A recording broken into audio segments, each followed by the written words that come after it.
Holy Week na naman at may kanya-kanya tayong pamamaraan kung paano natin ipagdidiwang ang okasyon na ito. May iba't ibang activities na idinadaos ang iba't ibang religious group. Nagkakaroon sila ng retreat kapag Huwebes Santo na kung saan ay nagmumuni-muni sila sa ginagawang pagliligtas ng dakilang manunubos na walang iba kundi ang ating Panginoong Hesus. Ipinagdidiwang ang mahal na araw bilang paggunita sa pag-aalay ni Hesus ng kanyang buhay nang siya ay mamatay sa krus upang matubos ang ating mga kasalanan at magkaroon tayo ng buhay na walang hanggan.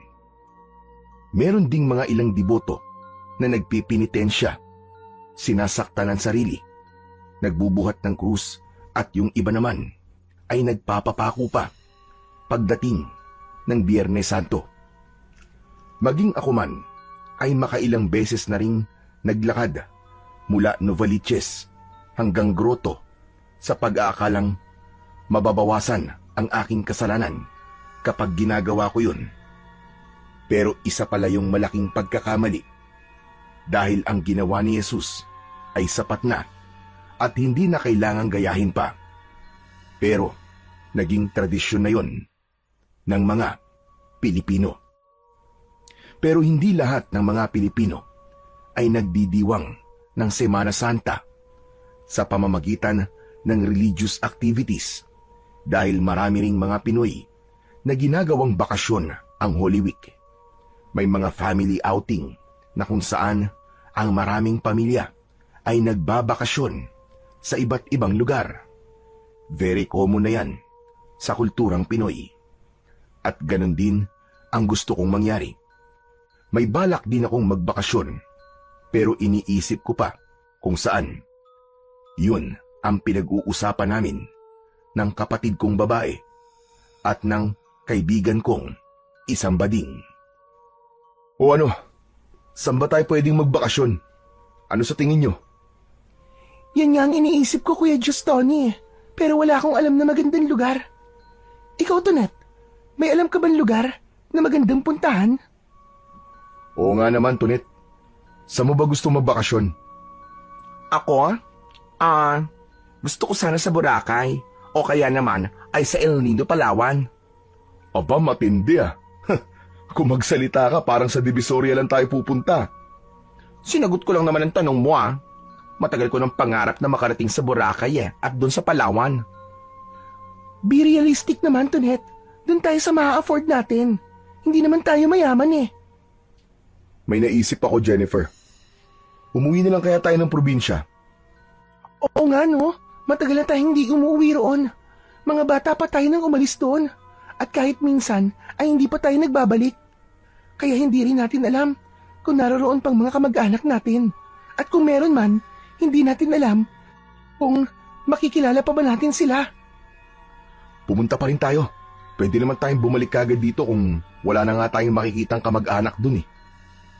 Teka muna. Saan ba ang probinsya nyo? Sa Capiz. Ano? Sa Capiz? Aba, nakakatakot doon. Ang alam ko kasi pugad yun ng mga aswang eh.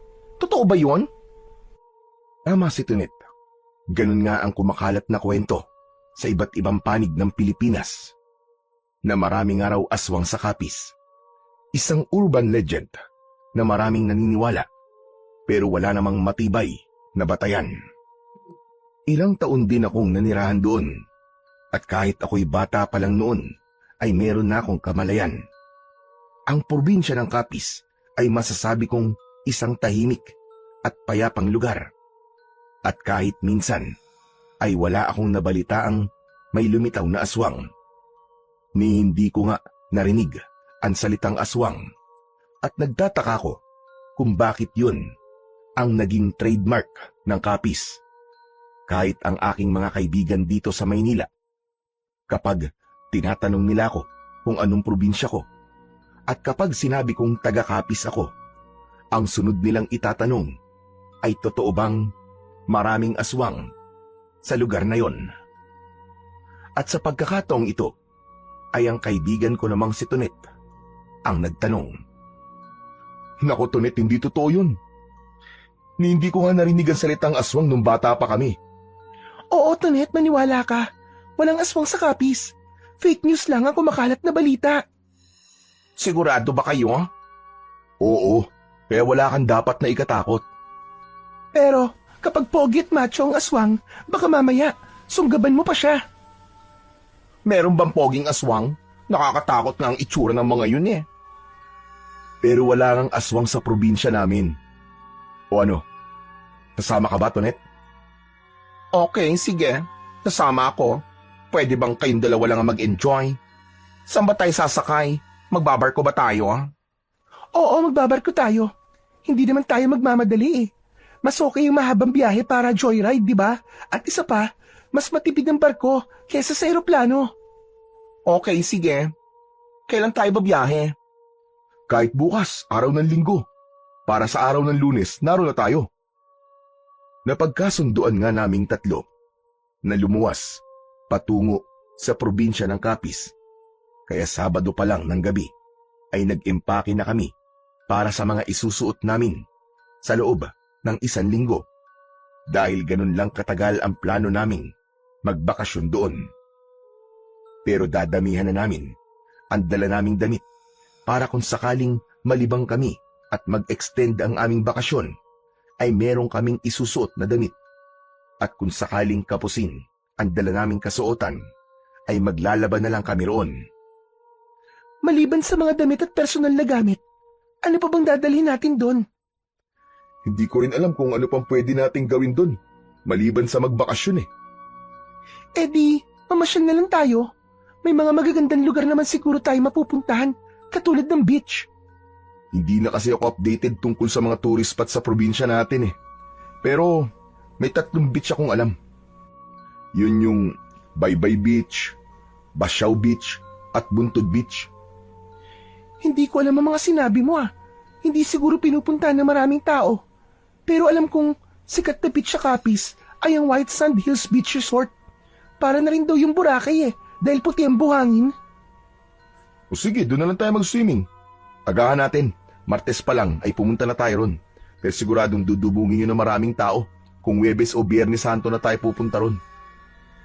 Habang nag-iimpake at naghahanap ng personal na gamit na aming dadalhin, ay napalingon ako sa isang lumang baul. Nilapitan ko yun at binuksan. Mga antik na gamit yun ng aking mga namayapang magulang ang nakatago roon. Pati na rin ang kagamitan ng aming lolo at lola at kahit ng mga kanununuan namin. May isang mahabang luma at kinakalawang na baril doon na ginamit pa ng aking lolo. Si Lolo Damian na naging kasapi pa ng mga gerilya na lumaban sa mga sundalong Hapon. At ang tatay naman ng aking lolo na si Ingkong Mariano ay naging kasama pa ni Andres Bonifacio. Kaya naman, nasa baul ding yon ang nag-iisang kalawanging itak na naging sandata niya dahil naging kasapi naman siya ng katipunan. May luma ring basyong metal na lalagyan ng tubig na may nakaukit pang sulat na ang nakasulat ay US Army. Marami pang ibang makasaysayang kagamitan ang nasa loob ng baul, katulad ng lumang relo, lumang coins, lumang singsing at kung ano-ano pa. Hanggang sa matuon ang aking pansin sa isang lumang leather bag na halos punit-punit na. At kinuha ko yun. Binuksan ko yun at naroon ng isang tansong medalyon na may bakas na rin ng kalumaan dahil marumi at nilulumot na. At marahil ay yun ang pinakaluma sa lahat ng mga gamit na naroroon dahil ang sabi sa akin ni Lolo Damian ay nakailang saling lahi na raw ang itinagal nun. At may kakaibang bertud daw ang medalyon na yun, pero hindi na matandaan ni Lolo Damian kung sino nga ba sa aming ninuno ang huling gumamit nun. Malaki ang medalyong yon dahil nasa 4 inches ang haba ng circumference. Makapal din yun, kaya may kabigatan din. Sa tansya ko ay kulang-kulang na kalahating kilo. Pinagmasdan kong mabuti pero hindi ko makita ang itsura ng nakaukit doon dahil nga sobrang dumi na at nilulumot pa. Hindi ko alam na kanina pa palang nakamasid sa akin ang kapatid kong si Jennifer at nilapitan niya ako. Ano yung hawak mo? Ah, ito. Lumang medalyon. Nasa itsura naman eh. Lumang-luma na nga. Pero ang laki ha. Oo, malaki nga. At hindi ko alam kung para saan to. Ang sabi kasi ni Lolo Damian, may kakaiba raw itong bertud. Anong bertud ang tinutukoy mo? Anting-anting ba? Hindi ko alam eh. Kaya nga naku-curious ako eh. Pero mas maganda kung lilinisin ko muna para makita ko kung ano talaga ang itsura nito. Kaya mo bang linisin yan? Eh sobrang dumi na kaya. Suka at baking soda lang ang katapat nito. At ganun nga ang ginawa ko. Isinalin ko sa isang maliit na palanggana ang kalahating bote ng suka at nilagyan ko ng isang kutsarang baking soda. Bumula ang suka nang lagyan ko ng baking soda. At para maging mas effective na panglinis ay naglagay din ako ng konting toothpaste at konting detergent na ginagamit panghugas ng pinggan. Maganda at mabisang kombinasyon daw yon. At hindi naman ako nahirapan dahil nalinis ko nga ang medalyon. Pinakinis at pinakintab ko rin yon gamit ang isang mabisang polishing wax. O ayan, ayos na. Tignan mo. Ang ganda na oh, tapos ang kinis na nitong medalyon. Aba, oo nga. Ang ganda nga. Tignan mo, ano nakasulat? Ewan ko. Hindi ko alam kung anong lingwahe ito eh. Hindi ko rin alam kung anong salita yan. At kahit alam natin yung language, ay hindi rin natin alam ang ibig sabihin. Ano ba nakasulat sa likod? Walang nakasulat sa likod eh. Pero may nakaukit na David Star. Ito, tignan mo. Star? Na may 6 na matulis na sulok? David Star nga yan. Ang pagkakaalam ko ay maganda ang ibig sabihin ng simbolong yan. Sandali, titignan ko lang rito sa cellphone ko. Teka, nasan ba yun? Ayan! Ito, nakita ko na! Patingin nga ako. Ako nababasa. O sige, basahin mo. The Star of David is a symbol of Jewish identity and the state of Israel. It represents unity, divine protection, and the connection between God and humanity. Aba, maganda pala ang ibig sabihin nito ah. Merong divine protection. Kung ganun, meron nga tong bertud. May kapangyarihan galing sa Diyos. May kasunod pa, Kuya Tony. Ituloy mo ang pagbabasa. Okay, sige. Itutuloy ko ang pagbabasa. The two interlocking triangles symbolize God's rule over the universe and the relationship between the spiritual and physical world. Aba, ayos ah. Maganda talaga ibig sabihin ito. Dahil totoo namang ang Diyos ang may kontrol sa buong universe, di ba? At hindi lang ang physical world, kundi pati na rin ang spiritual world. Maganda nga, Kuya. At hindi yan anting-anting. Dahil ang kapangyarihang taglay ng anting-anting ay galing sa demonyo, di ba? Pero ang bertud ng medalyong yan ay galing sa Panginoon. Tama, ganun nga. At may ideya na ako kung anong lingwahe ang nakasulat dito sa medalyon. Malamang, Jewish language. Kung Jewish language yan, edi Hebrew. Ah, alam ko na. Meron akong apps dito sa akin cellphone. Language translator. Kahit anong wika ay pwedeng i-translate sa English. Ganun ba? Sige nga, subukan nating alamin ang nakasulat dito sa medalyon. Okay, sige, sandali. Bubuksan ko lang ang apps. Saan ba yun? Ito. O yan, nabuksan ko na.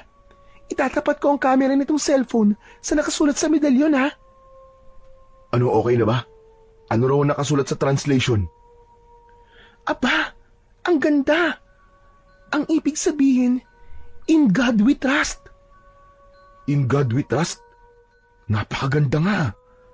Yun din kasi ang nakasulat sa $1 bill, di ba?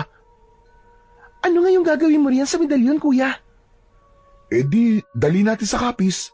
Malay natin, magamit natin to sa oras ng pangangailangan, di ba? Tinapos namin ni Jennifer ang pag-iimpake ng gabing yun. Bukod sa isang maliit na maleta, ay meron din akong knapsack bag na kung saan naroon ang ilang personal kong gamit. Naroon din ang medalyon. Binalot ko pa yon sa isang tuwalya at inilagay ko sa pinakailalim ng bag. Kinabukasan, pagkatapos naming mag-almusal, ay dumating si Tonet. Aba, posturang-postura ka, bakla! Gusto mo yatang talbugan ng beauty ko? Syempre naman no, mas maganda talaga ako kaysa sa iyo. O ano, gora na ba tayo? Nagmamadali ka ba, Tonet? Meron ka bang hinahabol? Wala naman, excited lang ako. Ano ba sasakyan natin? Pupunta pa ba tayo sa pier? May malapit na bus terminal, kaya magrororo na lang tayo. Ano? Magbabas tayo? Akala ko ba sa barko tayo sasakay? Oo nga, magbabas tayo papuntang Pier 4. Tapos, yung bus na sinasakyan natin ay kasama rin sa ferry. At pagkarating natin sa pier ng Capiz, ay sasakay ulit tayo sa bus patungo sa ating destinasyon. Malapit lang naman ang Roro Bus Station. Kaya naglakad na lang kami mula sa bahay papunta roon. Masaya kaming nagkwekwentuhan habang naglalakad sa kalsada nang bigla kaming may narinig na sigaw. Sigaw ng isang babaeng naging biktima ng 2 snatcher. Nakita naming ang 2 lalaking tumatakbo ay dala-dala na ang shoulder bag ng babae. Napatigil kami sa paglalakad habang nakatingin sa 2 lalaking tumatakbo na ang direksyon ay patungo sa amin. Nang papalapit na sa amin, yung nauunang tumatakbo ay nagkatinginan pa kami. Nalingat siya at natisod. Akmang madadapa at babagsak patungo sa akin. Hindi ako nakailag, kaya bumangga siya sa akin. Pareho kaming natumba at sa aking pagbagsak ay tumilapon ang aking knapsack. Mabilis na bumangon ang snatcher at patuloy na tumakbo. Ako naman ay hindi agad nakabangon, kaya hindi ko agad nakuha ang aking bag. Kaya naman, yung pangalawang snatcher ang kumuha ng aking knapsack bag at itinakbo niya yon. Napasigaw na lamang si Tonet at natigilan naman si Jennifer dahil nabigla silang pareho. Bigla rin akong tumayo at hinabol ko ang lalaking kumuha ng aking bag. Anak ng putsa ko, kailangan maabutan ko siya. Kailangan ko mabawi ang bag ko. Hindi ko hahayaang makuha niya ang medalyon ko. Kaya hahabulin kita at hindi kita tatantanan kahit saang impyerno ka pa magpunta. Kung saan-saan nagpasikot-sikot sa pagtakbo ang 2 snatcher. Pero patuloy akong nakasunod sa kanilang likuran. Hanggang sa mapadpad kami sa isang dead end. Meron ng mataas na pader sa dulo ng kalsadang aming binabagtas. Kaya lahat kami ay napatigil sa pagtakbo. Isoli niyo sa akin ng bag ko. Wala kayong mapapala riyan. Kung walang mahalagang bagay dito, bakit mo pa kami hinabol? May mga personal na gamit ako dyan. Importante sa akin yun. Pero hindi importante sa inyo. Nariyan ang birth certificate ko, pati na rin ang diploma ko. May iba pa rin importanteng papeles sa bag na yan. Pero wala yung pakinabang sa inyo. Kaya sige na mga tol, isoli niyo sa akin yan. Sige, isasoli namin to sa'yo. Kapalit ng wallet at cellphone mo. Saglit akong napaisip nang sabihin nila yon. Hindi ko maaaring ibigay sa kanila ang cellphone ko dahil maraming importanteng bagay at impormasyon ang nakasave doon. Hindi ko rin maaaring ibigay ang wallet ko dahil malaking halaga ang naroroon. Naroon ang pamasahe namin ni Jennifer, balikan papuntang Capiz, pati na rin ang aking pocket money. Pero mas lalo namang hindi ko pwedeng isakripisyo ang medalyon. Hindi ko hahayaang mapasakamay nila yun. Ano pang itinataka-taka mo riyan, ha? Akin na ang wallet at cellphone mo. Bilisan mo! Hindi ako kumibo. Patuloy akong nag-isip. Kahit naman paano, ay may konti akong alam pagdating sa martial art. Nag-enroll ako sa isang taekwondo session at 6 na buwan din akong nagsanay. Kaya alam ko ang basic technique sa larangan yun ng martial art. Ano bang iniisip mo, ha? Papalag ka ba? Lalaban ka ba sa amin? Wala na nga siguro akong ibang magagawa, kundi ang lumaban. 2 laban sa 1. Kaya bahala na si Batman. Sige, ganito na lang. Magsuntukan na lang tayo. Aba. Matapang, ah. Pero wag ka na magtangkal lumaban. Dahil kawawa ka lang. Mabubugbog ka lang. Hindi ko agad namalayan ang pagsulpot ng 3 panlalaki sa aking likuran. Kaya ganun na lamang ang pagkabigla ko nang mapalingon ako sa kanila. Delikado na ang lagay ko dahil 5 na ang aking kalaban. Kaya napapikit na lang ako at nanalangin. Diyos ko po, tulungan niyo ako. Kayo lang po maaasahan ko sa pagkakataong to. Kaya sana naman ay protektahan niyo po ako at iligtas niyo po ako mula sa mga lalaking ito na halangang kaluluwa. Marahil ay dininig ng Panginoong Diyos ang aking panalangin dahil isang kakaibang pangyayari ang sunod na naganap. Ala, bakit ganito? Biglang bumigat ang dala kong baga. Para bang may puwersang humahatak sa akin. Sa isang iglap ay biglang natumba ang snatcher na may dala ng bag ko. Namangha naman at nabigla ang kanyang mga kasama at nabuhayan ako ng loob. Alam ko, may kinalaman ang medalyon sa pangyayaring yon. Samantala, sa mga sandaling yon ay labis namang nag-aalala sa akin sina Jennifer at Tonet. Ano na ngayon ang gagawin natin? Baka kung ano na nangyari sa kapatid mo. Kaya nga nag-aalala na ako. Nasaan na kaya si kuya? Jennifer, ano kaya kung tumawag na tayo ng pulis? Ano namang sasabihin natin sa pulis na hindi nga natin alam kung saan siya nakarating? O ano? Tutunga na lang ba tayo rito? Wala ba tayong gagawin? Wala naman tayong ibang magagawa kundi ang maghintay at umasang walang masamang mangyayari kay Kuya Gistoni. 15 minuto pa ang lumipas at ligtas akong nakabalik at nabawi ko ang aking bag. Diyos ko, salamat naman kuya at walang masamang nangyari sa'yo. Siya nga naman, Gistoni. Anong ginawa mo? Paano mo nabawi ang bag mo? Nako, mahabang storya. Kaya mamaya ako na lang ikikwento habang nasa biyahe tayo. Habang nakasakay kami ng bus papuntang pier, ay inusisa ako ng 2 kong kasama kung paano ko nabawi ang aking bag. Nag-aalangan akong magkwento, kaya sinabi kong saka ko na lang sasabihin kapag nasa ferry na kami. Lalo tuloy silang na-curious. Ano ba naman yan? Masyado mo naman kaming sinosuspense.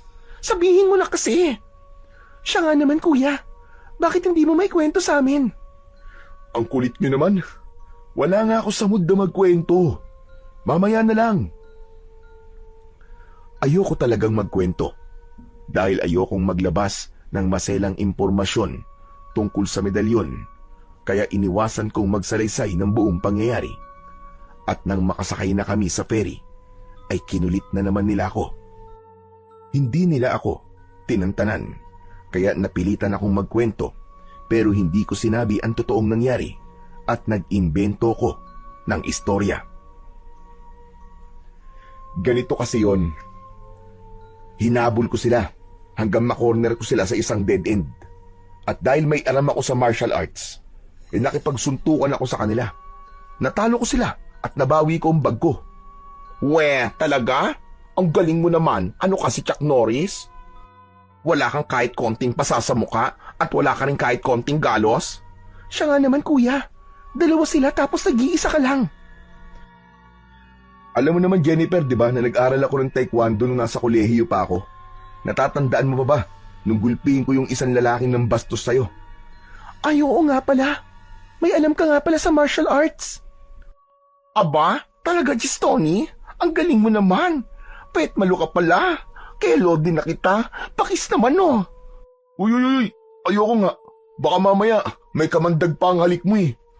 Ano kamandag? Ang harsh mo naman sa akin. Siya nga naman kuya, huwag ka namang harsh kay Tonet. Kiss lang naman eh. Sige Beshi, ipagtanggol mo ko at ikaw na lang ang hahalikan ko. Hay naku Tonet, kung naging lalaki ka lang sana. Alam mo, ako nangihinayang sa gandang lalaki mo eh. Kinabukasan na ng umaga nang makarating kami sa address na aming pupuntahan. Halos 20 taon din kaming hindi nakauwi, kaya hindi rin namin alam kung naroon pa rin ba ang bahay na aming tinirhan. 9 na taong gulang pa lang ako noon nang lisanin namin ang lugar na yon dahil lumuwas kaming buong mag-anak sa Maynila. May ilan din kaming kamag-anak sa Quezon City at tinulungan nila sina itay at inay na maghanap ng trabaho at pareho silang naging factory worker. Dahil sa kanilang pagsisikap ay naitaguyod nila ang pag-aaral namin ni Jennifer. Pareho kasi silang naging OFW sa Qatar. Pero sa kasawiang palad ay pareho rin silang nasawi sa isang airplane crash dahil bumagsak ang eroplanong kanilang sinasakyan nang pauwi na sila sa Pilipinas. Kaya kaming dalawa ni Jennifer ay 4 na taon nang ulila sa magulang. At pareho naman kaming may trabaho at kaya naming buhayin ang aming sarili. Wala kaming pasok ng Sabado't Linggo, kaya mahaba ang aming magiging bakasyon. At ngayon nga, araw ng Lunes Santo, ay bumalik kami sa probinsyang aming pinanggalingan. Hindi namin alam kung saan hahagilapin ang aming kamag-anak at hindi rin namin alam kung naroroon pa nga ba sila o marami pang buhay sa kanila. At sa aming pagtatanong-tanong ay may nakapagturo sa amin sa bahay ng isa naming kamag-anak, si Lolo Bianong, ang kapatid ni Lolo Damian.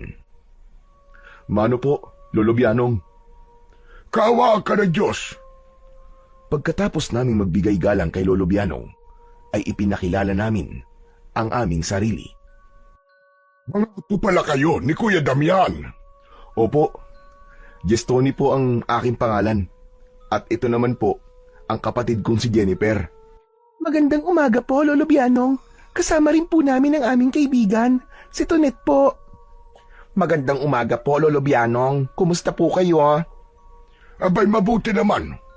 O ano, kumain na ba kayo? Nako, hindi pa nga po eh. Nagutom nga po kami sa paghahanap ng kamag-anak nitong dalawa kong kaibigan. Abay, pasensya na kayo.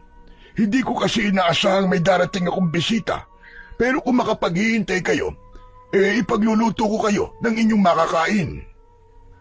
Habang nagluluto, si Lolo Bianong ay nakipagkwentuhan kami sa kanya at marami siyang naikwento tungkol sa mga nangyari pagkatapos naming umalis sa bayan na aming sinilangan.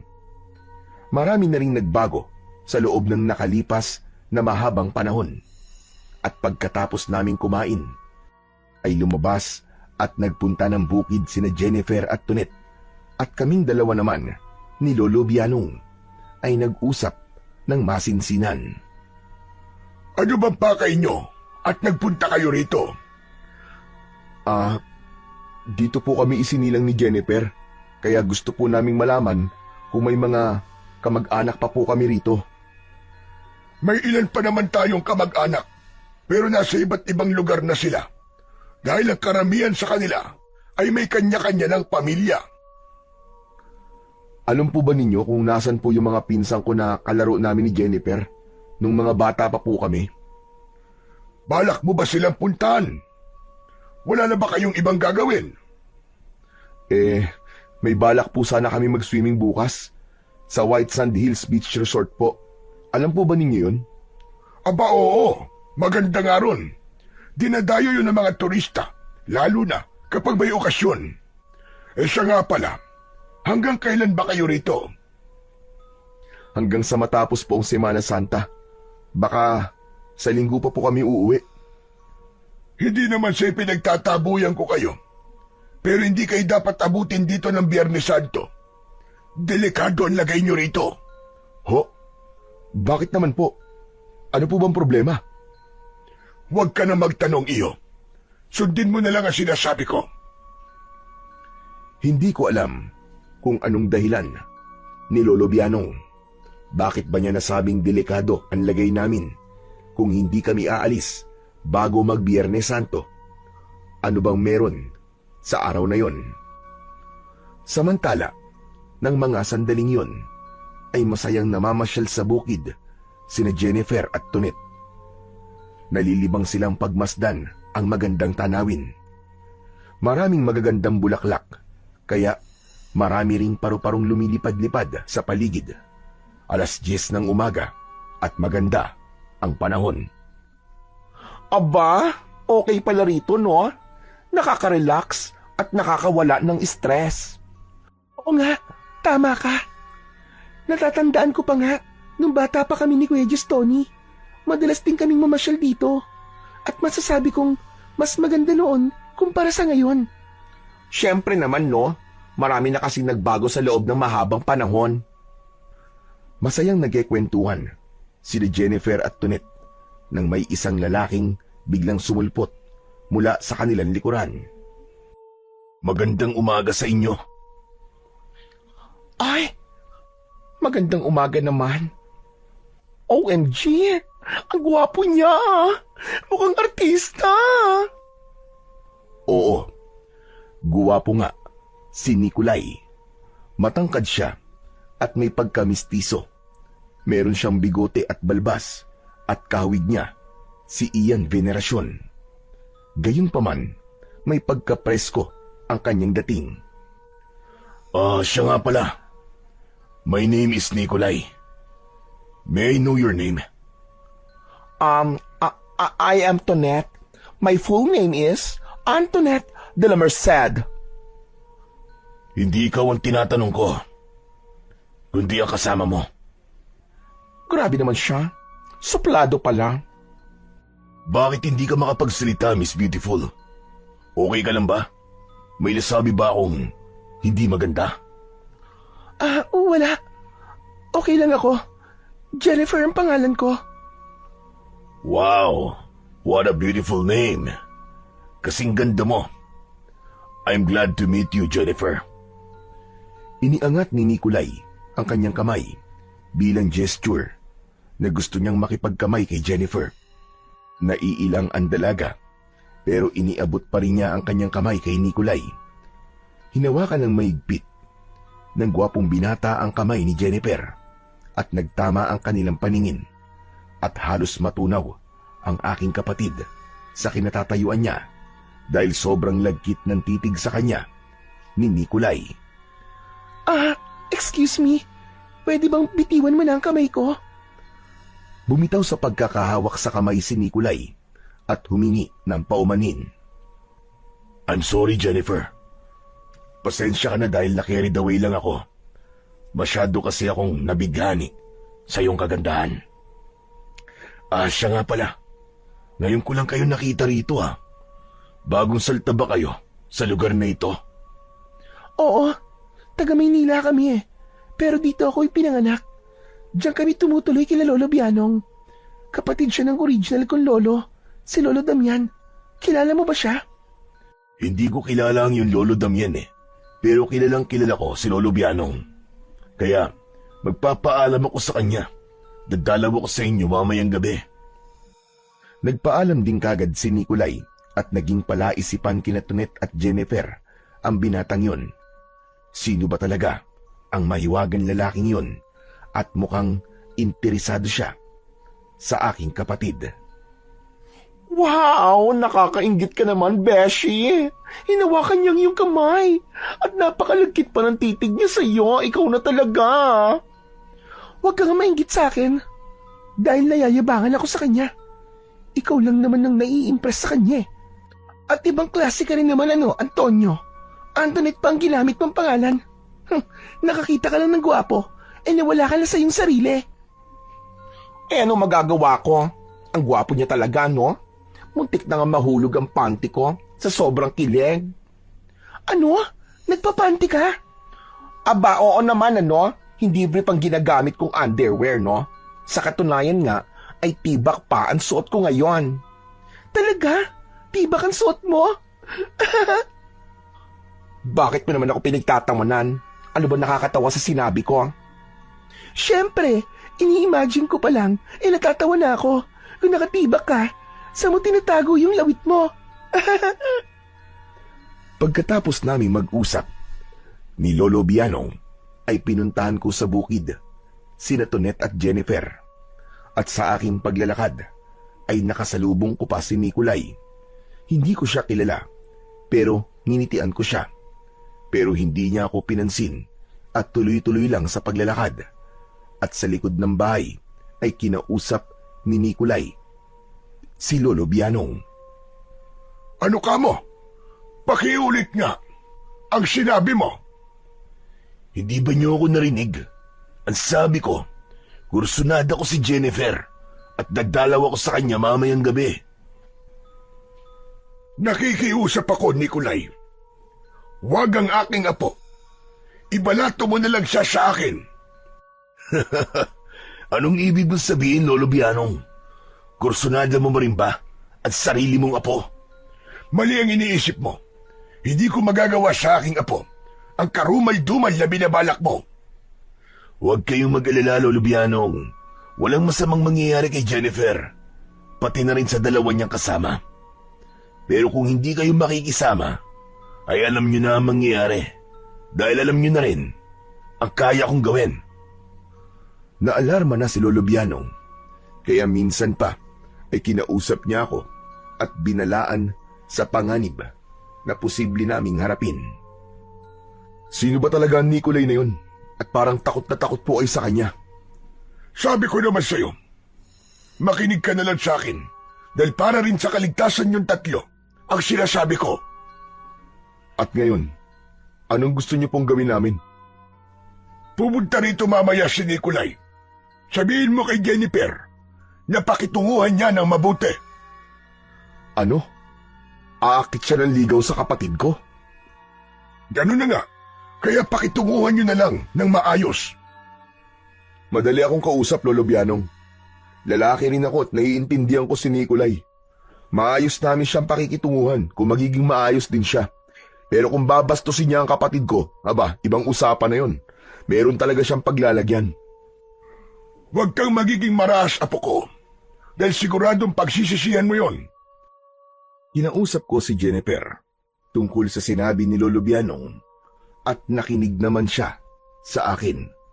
Kahit nayayabangan at napepreskuhan siya kay Nikolay, ay sisikapin pa rin daw niya ng pakitunguhan ito ng maayos. Kilala ako ni Jennifer. Palaban ako at hindi basta-basta magpapaapi kahit kanino. Kaya hanggat maaari ay iiwasan niyang ako ay masangkot sa gulo. At gaya na nga ng inaasahan, dumating si Nikolay. May dala siyang iba't ibang prutas at isang dosenang itim na rosas. Oo, tama kayo nang narinig. Itim na rosas na kung hindi ka mag-iisip ng malalim ay aakalain mong may hindi magandang mensaheng hatid. Sa totoo lang, ang black rose ay merong negative and positive meaning. Dahil ang itim na rosas ay simbolo ng pagluluksa, pagre-rebelde at pamamaalam. Sa kabilang banda ay simbolo rin ito ng panibagong umpisa at kalakasan. At meron din itong mensahe na mas malalim na pagmamahal at dedikasyon. Mas malalim pa sa mensaheng hatid ng pulang rosas. At alam ni Jennifer ang tungkol sa bagay na yon. Ano? Black roses? Bakit, Jennifer? Hindi mo ba nagustuhan? Siyempre gusto ko. Maraming beses na ako nakatanggap ng iba't ibang uri ng bulaklak. Pero ito, ang first time ko na makatanggap ng itim na rosas. Mabuti naman at nagustuhan mo. Pero, alam mo ba ang ibig sabihin yan? May dual meaning to. Pwedeng maganda at pwede ring hindi ka nais-nais. Pwedeng ang maging resulta ay pagdiriwang o kaya naman ay pagluluksa. Tama ka. At nakadepende sa iyong magiging desisyon ang iyong magiging kapalaran. Kaya dapat na maging maingat ka sa iyong pagpapasya. Tila isang banta ang binitiwang pananalita ni Nikolay. Nangangahulugan bang kailangang naaayon sa kanyang kagustuhan ang magiging desisyon ng aking kapatid? Paano kung hindi siya magustuhan ni Jennifer? Ano ang gagawin niya? Magiging maras ba ang sunod niyang hakbang? Siya nga pala. Meron ka bang gagawin bukas? Gusto sana kitang yayaing mamasyal. Ililibot kita sa magagandang lugar dito sa probinsya natin. Nako, I'm sorry Nikolay ha. Hindi kita mapagbibigyan dahil magsiswimming kami bukas eh. Okay, sige, walang problema. Sasama na lang ako sa inyo. At sana naman ay mapagbigyan niyo ako. Kung ako ang masusunod, ay ayokong may iba kaming kasama sa pagsiswimming. Dahil para sa akin, ay asungot lang si Nikolay at hindi kami makakapag-enjoy ng gusto. Pero bilang pagsunod sa payo ni Lolo Bianong, ay pumayag na rin kami. Kahit yun ay labag sa aming kalooban. Kinabukasan nga ay nagtungo na kami sa beach resort na gusto naming puntahan. At dahil kasama namin si Nikolay, ay isinama na rin namin si Lolo Bianong. At pagkarating namin sa beach, ay hindi na humiwalay si Nikolay kay Jennifer. Para siyang anino na laging nasa tabi ng kapatid ko, kahit saan ito magpunta. Teka, bakit parang naiilang kayata sa akin? Ano naman akong hindi maiinang? Dig mo pa ang ason laging nakabuntot sa akin. Pasensya ka na. Ayoko lang kasi na mawalay ka sa aking paningin. Pero, nasasakal ako eh. Pwede bang dumistansya ka naman sa akin kahit konti? Para namang may nakakahawang sakit ako kung ako'y iyong ituring. Pasensya ka na Nikolay. Nagpapakatotoo lang ako. Ayoko makipagplastikan. Okay, sige. Magprangkahan na tayo kung yan ang gusto mo. Gusto kita, Jennifer. Gusto kitang pakasalan. Dahil gusto rin kitang maging asawa. Ano? Kung magsalita kay parang ganun lang kadalian nata. Ang pag-aasawa ay hindi kasing simple ng pagbili ng sapatos katulad ng gusto mo mangyari. Nasabi ko na ang gusto kong mangyari. Kaya bibigyan kita ng 2 araw para makapagpasya. Kaya kailangan malaman ko ang iyong desisyon bago sumapit ang hating gabi ng Huwebes Santo. May halong pagbabanta ang sinabing yon ni Nikolay. At ang taning na kanyang ibinigay ay parabang taning na rin para sa buhay ni Jennifer. At dahil nga sa pressure na aming nararamdaman, ay hindi namin na-enjoy ang aming swimming at maaga kaming umuwi. Hindi na sumabay si Nikolay at humiwalay na sa amin. Nagsumbong sa akin si Jennifer at pagdating namin sa bahay ay muli kaming nag-usap ni Lolo Bianong. Hindi ko na po gusto ang nangyayari, Lolo Bianong ha. Para po kasing pinipilit ni Nikolay na sumang-ayon si Jennifer sa gusto niyang mangyari. Hindi ko rin ito gusto. Dahil nasa panganib ang buhay nating lahat. Teka lang po, Lolo Bianong ha. Ilang beses niyo na po yung sinabi, pero ayaw niyo naman pong ipaliwanag kung bakit. Huwag niyo na pong itago sa amin ang bagay na dapat naming malaman. O siya, sige. Sasabihin ko na ang totoo. Si Nikolay ay isang aswang. Ano? Totoo bang sinasabi niyo, Lolo Bianong? Oo, totoo yun. At hindi lang ordinaryong aswang si Nikolay. Siya ang pinakamalakas na aswang sa buong probinsya ng Capiz. At marami siyang tauhang mga aswang. Hindi pa rin ako makapaniwala, Lolo Bianong. Sa maniwala ka't sa hindi, yun ang katotohanan. Kung kaya ninyong umalis ngayon din, ay umalis na kayo. Bago pa maging huli ang lahat. Paano po kami makakaalis? Mukhang wala naman po mga tricycle na bumabiyahe papuntang bus terminal. Yun nga ang problema eh. Wala nang bumabiyahe ng ganitong oras dahil masyadong matumal ng pasahero. Nasa liblib na lugar tayo. Maaga kaming naghapunan. 6:30. Ganon talaga ang oras ng hapunan sa probinsya. At 7:00 pa lang ay wala nang gumagala sa labas at nasa loob na ng bahay ang mga tao. Maaga rin silang matulog. 8:00 pa lang ng gabi ay mahimbing na sila. Pero gising na gising pa rin ako. Lalong-lalo na ang aking diwa dahil umiinom ako ng kape. At habang lumalalim ang gabi, ay lumalalim din ang aking iniisip. Hindi mawala-wala sa isip ko ang sinabi sa akin ni Lolo Bianong. Kung totoo ngang aswang si Nikolay at marami siyang tauhan, ay kailangan maging alerto ko dahil posibleng sumalakay sila anumang sandali. Mag-aalas 11 na ay hindi pa rin ako makatulog. Marahil ay epekto na yon ng 2 tasa ng kape na aking ininom. Maya-maya pa ay lumapit sa akin si Jennifer. Hindi rin daw siya makatulog, samantalang naghihilik naman na si Tonet. Iniisip mo ba ang taning na ibinigay sa'yo ni Nikolay? Oo, kuya. Para kasing may pagbabantaan taning niyang yun. At habang kausap ko siya kanina, ay parang may naramdaman akong kakaiba sa kanyang pagkatao. Hindi ko alam kung ano yun. Pero talagang hindi siya normal na tao, kuya. Hindi talaga siya normal na tao, Jennifer. Huwag ka mabibigla. Dahil isa siyang aswang. Ano? Ano bang pinagsasasabi mo? Tinatakot mo ba ako? Hindi ako nagbibiro, Jennifer. Totoo ang urban legend. Maraming ang aswang dito sa probinsya natin. At isa na roon si Nikolay. At siya mismo ang pinuno ng kanilang grupo. Pero, paano mo naman nalaman, kuya? Sino may sabi sa'yo? Sino pa? E di si Lolo Bianong. Maya-maya pa ay nilapitan kami ni Lolo Bianong. Hindi pa rin pala siya natutulog. Totoo po ba, Lolo Bianong? Totoo po bang aswang si Nikolay? Sinabi na pala sa'yo ng iyong kapatid. Opo, Lolo. Kailangan po kasing malaman yun ni Jennifer. At ngayong alam mo na, kaya dapat na maging alerto ka sa lahat ng oras.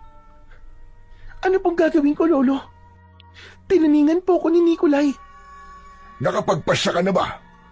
Kanina pa lang po, ay buo na po ang pasya ko. Hindi po ako sasang-ayon sa kanyang proposal. Lalo na po ngayon nalaman ko na isa pala siyang aswang. Kung ganon, kailangan nating maganda. Hindi yun matatanggap ni Nikolay dahil malakas na sampal yun sa kanyang pagkalalaki. Siya nga pala, may isa pa akong gustong sabihin sa inyo. Malapit na ang Biyernes Santo. Magkakaroon ng General Assembly ang lahat ng aswang sa buong probinsya ng Capiz. Ano ho? General Assembly ng mga aswang? Aba, akalain mo yun. Meron din pala silang General Assembly. Ganun na nga. Dahil kung tayong mga Pilipino ay nagdidiwang ng mahal na araw, ganun din sila. Pero tuwing Biyernes Santo lang nila yon idinadaos. Biyernes Santo ng mga aswang? Kung ganun, espesyal na pagdidiwang yun para sa kanila. Tama ka. At pagsapit ng hating gabi ng Huwebes Santo hanggang 3:00 ng madaling araw ng Biyernes Santo, ay nagsasagawa sila ng ritual. Sumasamba sila sa demonyo para madagdagan ang kanilang lakas at kapangyarihan. Ilang taon na nila yung ginagawa, kaya naman, kakaiba ang lakas ni Nikolay. At sa ngayon, ay siya na marahil ang pinakamalakas na aswang, hindi lang dito sa probinsya natin, kundi sa buong Pilipinas.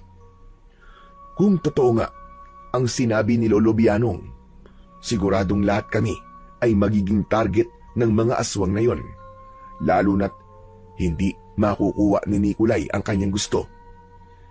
Pero ano bang dapat kong ikatakot? Hanggat nasa akin ang medalyon, ay hindi ako dapat mangamba dahil alam ko ang taglay na bertud nun. Tandang-tanda ko pa kung paano ako iniligtas ng medalyon sa grupo ng mga snatcher na aking nakaharap. Kusan lumabas sa aking bag ang medalyon. Nagliwanag yon at lumipad, at isa-isang tinamaan ng medalyon ang 5 snatcher at natumba silang lahat. Hindi ko alam kung patay na ba sila o nawalan lang sila ng malay. Ilang sandali pa ay pumasok sa kanyang silid si Jennifer para matulog. Katabi niya si Tonet na kanina pang mahimbing at naghihilik. Ako na may nanatili sa salas at patuloy na nakipag-usap kay Lolo Bianong, at hindi na ako nagdalawang isip. Sinabi ko sa kanya ang tungkol sa tangan ko na medalyon. Pwede ko bang makita ang sinasabi mong medalyon? Sige po, Lolo. Teka, kukunin ko lang po sa bag ko. Kinuha ko ang medalyon at ipinakita ko yon kay Lolo Bianong. Kinuha niya ito at pinagmasdang mabuti. Tinignan niya ang nakasulat na letra sa harap ng medalyon, pati na rin ang nakaukit na David Star sa likod. At nagulat ako dahil biglang nagliwanag ang medalyon at nabitiwan yon ni Lolo Bianong. At sa pagbagsak sa sahig ay nawala ang liwanag. Ilayo mo sa akin ang medalyon na yan. Dinampot ko ang medalyon at muli kong inilagay sa bag. Ano pong nangyari sa inyo, Lolo Bianong? Bakit niyo po nabitiwan yung medalyon? At parang takot na takot po kayo. May ipagtatapat ako sa iyo. Pero huwag kang matatakot sa akin. Ang totoo niyan, isa rin akong aswang. Ano? Teka. Totoo po ba sinasabi niyo, Lolo Bianong? Oo. Sa katunayan, ay kasama akong dumadalo sa aming pagtitipon tuwing Biyernes Santo. Pero gaya nga na nasabi ko, huwag kayong matatakot sa akin dahil hindi niyo ako kaaway. Blood is thicker than water, ika nga. Kaya mananaig pa rin ang pagiging magkadugo natin. At dahil nasa iyo ang medalyon, kaya meron na tayong laban kay Nikolay at sa kanyang mga tauhan. Kaya po ba nabitiwan niyo ang medalyon? Dahil po nasilaw kayo? Ganun na nga. Ang pakiramdam ko kasi ay bigla ako nang hina nang magliwanag ang medalyon, at ganun din ang magiging epekto sa iba pang aswang. Pati na rin po ba kay Nikolay, Lolo Bianong? Hindi ko lang alam dahil hindi ordinaryong aswang si Nikolay. Hindi lang 10 aswang ang katumbas ng kanyang lakas. Baka nga umabot pa sa 100. Napis kamay niya ang medalyon ay wala nang makakapigil pa sa kanya na sakupin ang buong mundo. Posible pong makuha ni Nikolay ang medalyon? Hindi porket nasa iyo medalyon ay magiging kampante ka na. Hindi natin alam ang mga posibleng mangyari, at kung sakaling ang mapasakamay niya ang medalyon ay magagawa na niya ang lahat ng kanyang gusto. Kaya hindi natin dapat hayaan na mangyari yon. Ilang sandali pa lumipas. Nakarinig kami ng mga sigaw. Sigaw na nanggagaling sa silid nila Tonet at Jennifer. Dali-dali kami ni Lolo Bianong na pumunta sa silid nila, at sa aming pagpasok ay nakita naming takot na takot silang dalawa. O bakit? Ano nangyayari? May kumakalampag at lumalakad sa ibabaw ng bubong. At meron ding nagtatangka magbukas ng bintana. At may narinig pa kaming pagaspas ng pakpak. Para bang may malaking ibong lumilipad. Narinig din namin ang muling pagaspas ng mga pakpak at kumalampag uli ang bubong ng bahay. Diyos ko, ayan na naman sila. Sino ba sila? Mga aswang sila. Lalabas ako at haharapin ko sila. Tama nga, si Lolo Bianong. Meron ngang 2 aswang sa ibabaw ng bubong at may 2 manananggal na lumilipad sa ibabaw ng bahay. At sina Jennifer at Tonet ang gusto nilang biktimahin. Kaya naman, kinuha ko sa aking bag ang medalyon, at minsan pa ay masusubok ko ang taglay nitong bertud. Sa pangalawang pagtatangka ay nabuksan ng 2 manananggal ang bintana. Lumantad sa amin ang nakakatakot nilang itsura. Putol ang kanilang katawan at meron silang malaking pakpak na parabang pakpak ng paniki. Nanlilisik ang kanilang mga mata at matutulis ang kanilang mga pangil. Pati ang mga kuko nila ay matutulis din. Ibinuka ng isang manananggal ang kanyang bibig at lumabas ang mahaba niyang dila. Binulungan ko ang hawak kong medalyon. Sinambit ko ang katagang tulungan mo kami. Biglang nagliwanag ang medalyon at inihagis ko ito sa manananggal na parabang isang frisbee. Sapul sa bibig ang manananggal at naputol ang kanyang dila at kusang bumalik sa aking mga kamay ang medalyon. At narinig ko ang matinding pagdaing ng manananggal. Kaya yung isa pang manananggal naman ang nagtangkang sumalakay. Walang hiya ka! Anong ginawa mo sa kasama ko? Bakit impakta ka? Naiinggit ka ba? Gusto mong ikaw naman ang isunod ko? Humanda ka!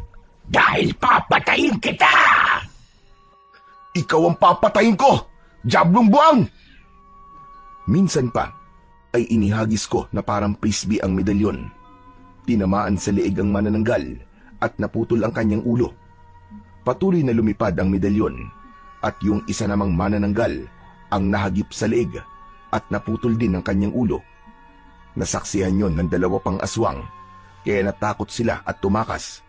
Hinabol naman sila ni Lolo Bianong na naging aswang na rin. Mas malakas sa kanila si Lolo Bianong kaya napatay niya yung isang aswang. Subalit nakatakas naman ang isa pa at nagsumbong kay Nikolay. Ang sabi ko sa inyo ay magmanman lang kayo mga gunggong. Bakit kayo sumalakay? Pasensya na, Master Nikolay. Tatakam kami at hindi namin napigilan ang aming sarili. Hindi ko naman inaasahang mapapahama kami. Mabuti na lang at nakatakas ako. Napatay kasi ni Lolo Bianong yung aswang na kasama ko. Yun ang isa pang hindi ko nagustuhan. Mukhang kinakalaban na ako ni Lolo Bianong. Hindi ko naman siya masisisi. Dahil pinagtatanggol lang niya ang kanyang mga apo. At pinahanga niya ako. Dahil sa taglang niyang lakas, kahit matanda na siya. Napatay niya ang mas batang aswang. Pati na rin ang 2 manananggal. Hindi si Lolo Bianong ang pumatay sa kasama kong 2 manananggal. Kundi isang lumilipad na liwanag. Isang korteng bilog na liwanag. Ano bang kalokohan ang sinasabi mo? Hindi yung kalokohan, Master Nikolay. Kitang-kita ng 2 mata ko kung paano napugutan ang ulo ng 2 manananggal na kasama ko. Nahangipan leeg nila ng lumilipad na liwanag. Dahil sa pangyayaring yon, ay hindi kami nakatulog buong magdamag. Kailangan kasi naming maging handa dahil baka may mga aswang at manananggal na muling sumalakay. Umaga na nang kami ay makatulog at tanghali na nang kami ay magising. Araw na yon ng Miyerkules. Diyos ko, natatakot na ako sa lugar na to. Umalis na tayo rito. Hindi na kayo pwedeng umalis. Dahil sa mga sandaling ito, ay marami ng tauhan ni Nikolay ang nagmamatsyag at nagbabantay sa atin. May mga aswang pa rin kahit tanghaling tapat. Tuwing gabi na sila nagiging aswang. Nasaan yung tao naman sila sa araw? At malamang, inutusan na sila ni Nikolay. Siguradong may mga pipigil sa inyo kapag nagtangka kayong umalis. Teka, Lolo Bianong. Bakit niyo po alam ang mga bagay na to? Ipinagtapat na rin ni Lolo Bianong kina Tonet at Jennifer ang kanyang tunay na pagkatao. Totoo po ba yun? O ginugood time nilang po kami? Totoo yun, Tonet. Pero huwag kang mag-alala.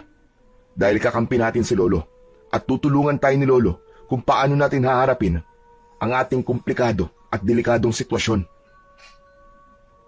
Pero, ano na ngayon ang gagawin natin, Kuya? Maghihintay na lang ba tayo sa muling pagsalakay ng mga aswang? Huwag kang mag-alala, Jennifer. Akong bahala sa kanila. Hanggat nasa atin ang medalyon, ay wala tayong dapat na ikatakot. Nakita naman ninyo ang nangyari, di ba? 4 lang sa kanila sumalakay sa atin. Paano kung isang laksana ng mga aswang ang lulusob sa atin? Sa palagay mo ba, lahat sila ay kayang puksain ng hawak mong medalyon? Siya nga naman, Tony. Wala tayong katiyakan sa bagay na yan. Hindi natin alam kung hanggang saan at kung hanggang kailan tayo magagawang ipagtanggol ng medalyon na hawak mo.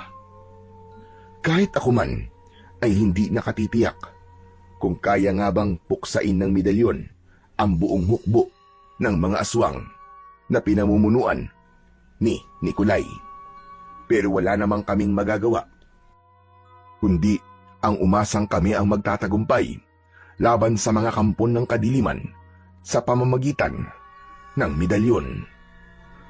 Makalipas pa ang ilang oras ay tinawag ako ni Lolo Bianong at pinuntahan ko siya sa kanyang silid. May hawak siyang aklat. Tama ang kutob ko, Tony. Ano pong ibig niyo sabihin? Ano po ba ang tinutukoy niyong kutob? Ito, basahin mo. Binuksan ni Lolo Bianong ang hawak niyang lumang aklat. Halos magkaluray-luray na ang cover.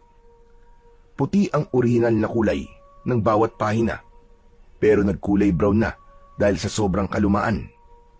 Pero nababasa pa rin ng maayos ang nakasulat at medyo malinaw pa rin ang mga nakadrawing doon. Tignan mo itong nakadrawing na larawan dito. Ganun na lamang ang pagkabigla ko dahil kahawig na kahawig ng medalyon ang larawang yun. Kinuha ko ang medalyon at ikinumpara ko sa nakalarawan sa isang pahina ng aklat. Ito nga po, Lolo Bianong. Ito nga po ang medalyong nakalarawan dito sa aklat. Ano po bang aklat na ito? At kanino po ito nanggaling? Hindi ko alam kung saan ito nagmula. Pero mga nakaraang kasaysayan ang nakasulat dito. Lahat ng mga misteryong hindi may paliwanag ay nakasulat dito. May nakasulat din dito tungkol sa mga dinosaur, tungkol sa mga alien, sa Bermuda Triangle, at kung ano-ano pang kababalaghan. Wow, ayos ah. Ang galing naman ng aklat na yan. Pero ano-ano po ba ang nakasulat dito tungkol sa hawak kong medalyon? Yun nga ang binabasa ko ngayon. Pero walang specific na impormasyong sinasabi. Malalaman na lang daw kung ano talaga ang silbi niyan, kung ano ang hinihingi ng sitwasyon. At alam mo ba kung sino ang orihinal na may-ari ng medalyon na yan? Sino po ba? Walang iba, kundi si Haring David. Yun ang nakasulat dito sa aklat. Hindi ako makapaniwala sa sinabi ni Lolo Bianong. Dahil kung si Haring David nga ang may-ari ng hawak kong medalyon, ay nangangahulugan lang na may 3,000 taon na ang nakakalipas.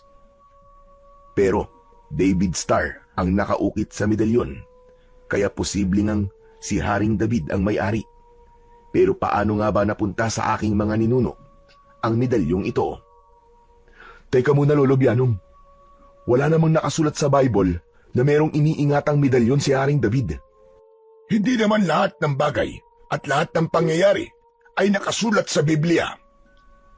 Pero paano po napunta sa ating mga ninuno ang medalyong ito? Huwag mo nang alamin. Marahil ay merong isang misyong nakaatang sa iyo na dapat mong tuparin gamit ang medalyong yan.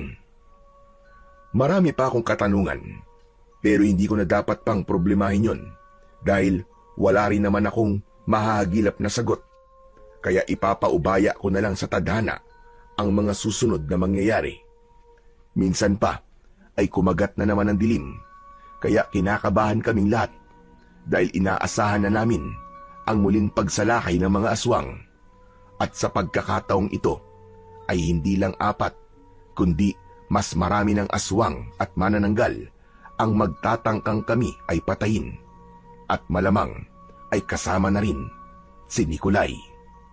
At ganun nga ang ginawa ni Nikolai. Pinipon niya ang ilang aswang upang sumalakay sa amin. Mahigit sa 30 ang bilang nilang lahat. Master Nikolai, sa palagay mo ba ay sapat na ang ating bilang? Hindi pa naman sila papatayin dahil Miyerkules pa lang ngayon.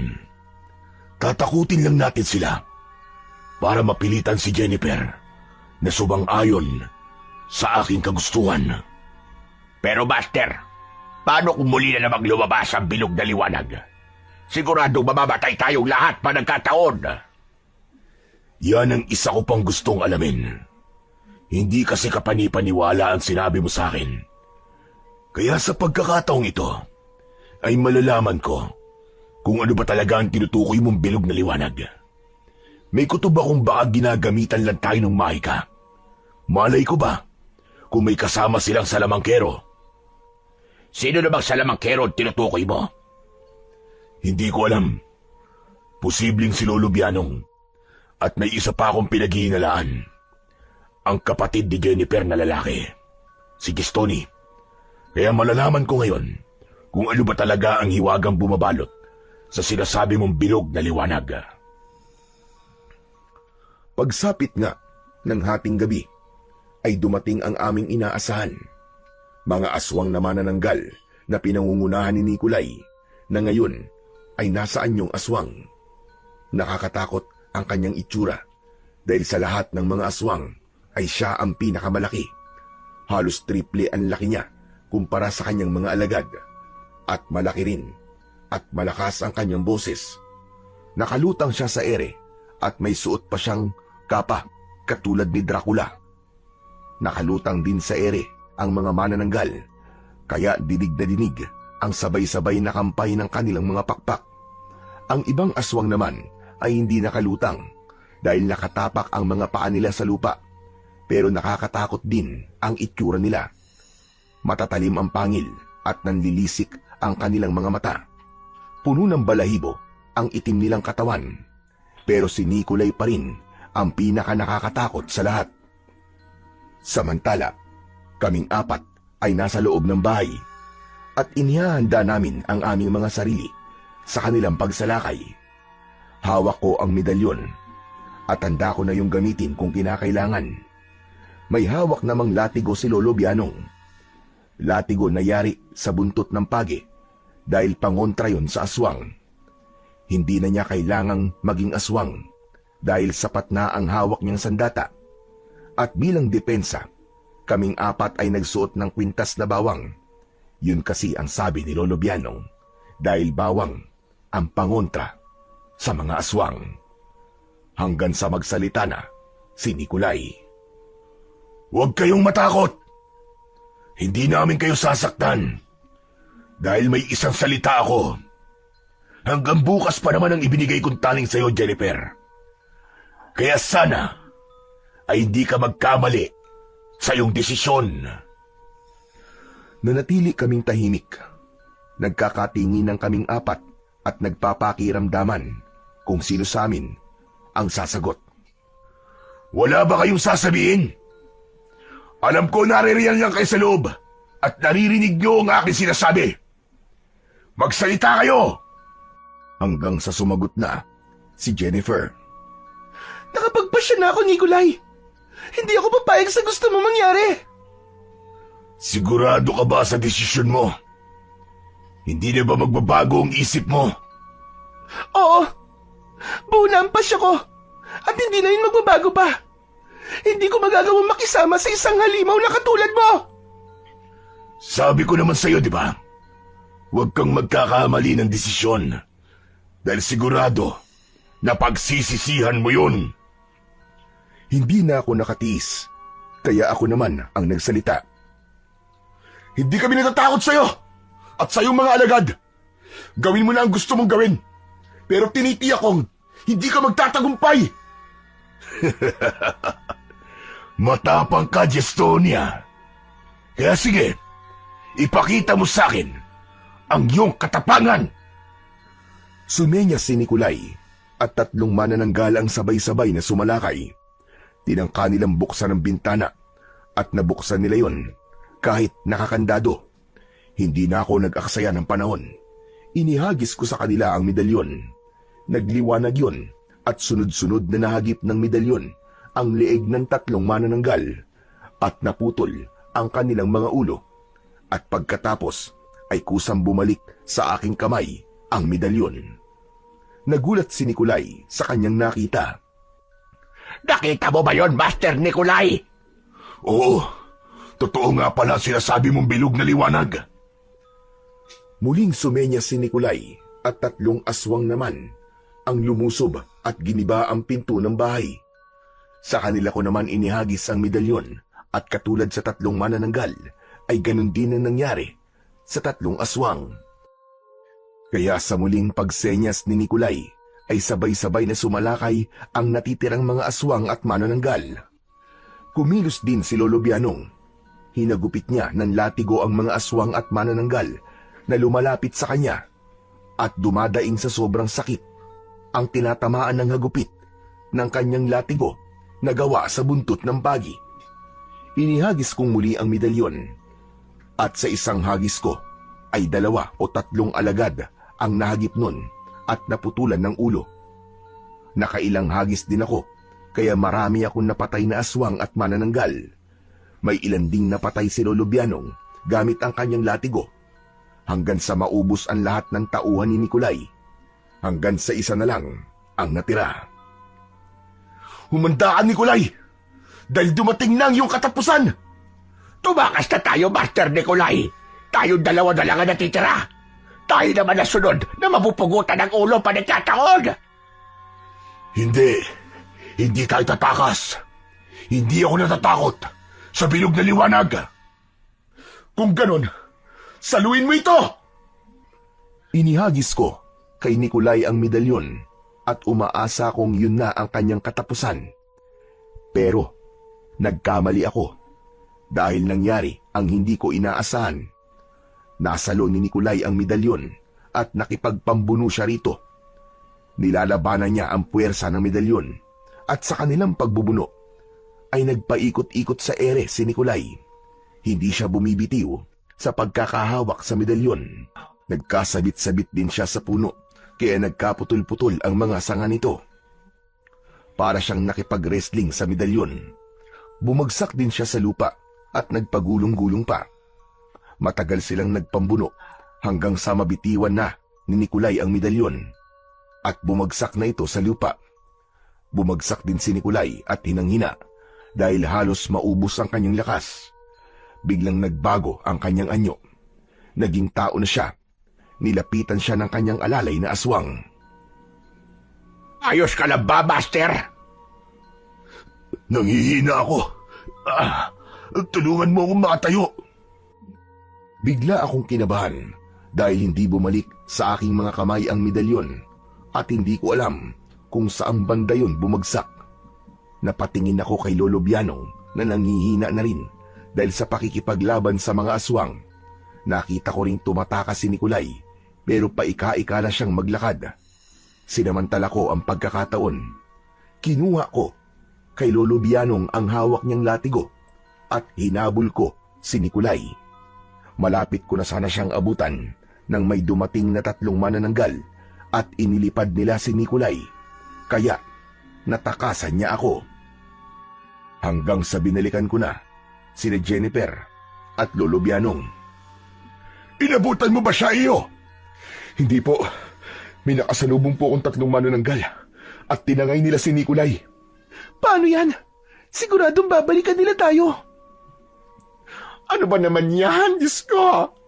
Ano ba nangyayari na to? Natatakot na talaga ako, ha? Wala na ba talagang paraan para makaalis tayo sa lugar na to? Wala na tayong ibang magagawa, kundi ang lumaban. Ang medalyon lang talaga ang tangi nating pag-asa. Teka muna. Oo nga pala, no? Nasaan na ba yun? Hindi ko alam, kuya. Akala ko nasa yun eh. Anak ng putya, oo. Kailangan makita ko yun.